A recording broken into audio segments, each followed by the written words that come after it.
കണ്ണൂരിലെ ആസൂത്രിത രാഷ്ട്രീയ അക്രമങ്ങൾ തടയുന്നതിൽ പോലീസിന് പരിമിതിയുണ്ടെന്ന് ആഭ്യന്തരമന്ത്രി രമേശ് ചെന്നിത്തല.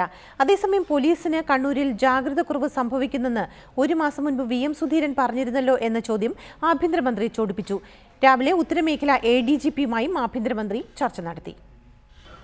ഉത്തരമേഖല എ.ഡി.ജി.പി എൻ ശങ്കർ റെഡ്ഡിയുമായി കണ്ണൂർ, കാസർഗോഡ് ജില്ലകളിലെ സ്ഥിതിഗതികൾ ചർച്ച ചെയ്ത ശേഷമായിരുന്നു ആഭ്യന്തരമന്ത്രിയുടെ പ്രതികരണം.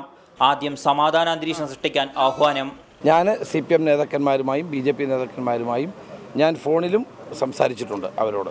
കാരണം ഇത് സമാധാനപരമായ അന്തരീക്ഷം നിലനിർത്താൻ ആവശ്യമായ സഹകരണം ഞാൻ തേടിയിട്ടുണ്ട്. പിന്നെ ആഭ്യന്തര വകുപ്പിന് വീഴ്ച പറ്റിയിട്ടില്ലെന്ന് സ്ഥാപിക്കൽ. ആഭ്യന്തര വകുപ്പിന് ജാഗ്രത കുറവുകൊണ്ടല്ല, മനഃപൂർവ്വം അക്രമം ഉണ്ടാക്കണമെന്ന് തീരുമാനിച്ചുറച്ചു വരുന്ന സാഹചര്യത്തിലാണ് ഇത്തരം സംഭവങ്ങൾ ഉണ്ടാകുന്നത്. പോലീസ് മാത്രം വിചാരിച്ചാൽ ഇത് നടക്കില്ല. പിന്നാലെ മാധ്യമങ്ങളോട് ഉപദേശം. ആവശ്യമില്ലാതെ പ്രകോപനങ്ങൾ ഉണ്ടാകത്തക്ക നിലയിലുള്ള വാർത്തകൾ നിങ്ങളും കൊടുക്കാതിരിക്കാൻ വേണ്ടി ശ്രദ്ധിക്കണമെന്നൊരു അഭ്യർത്ഥന എനിക്കുണ്ട്. കാരണം അവിടെ നമുക്ക് സമാധാനം ഉണ്ടാവുകയാണ് വേണ്ടത്, വാർത്തകളല്ല പ്രധാനം. വി.എം. സുധീരന്റെ വിമർശനത്തെക്കുറിച്ചുള്ള ചോദ്യം ആഭ്യന്തരമന്ത്രിയെ അല്പം ചോദിപ്പിച്ചു. നിങ്ങൾ രാഷ്ട്രീയ ലക്ഷ്യത്തോട് ചോദിക്കില്ല, അത് വേണ്ട.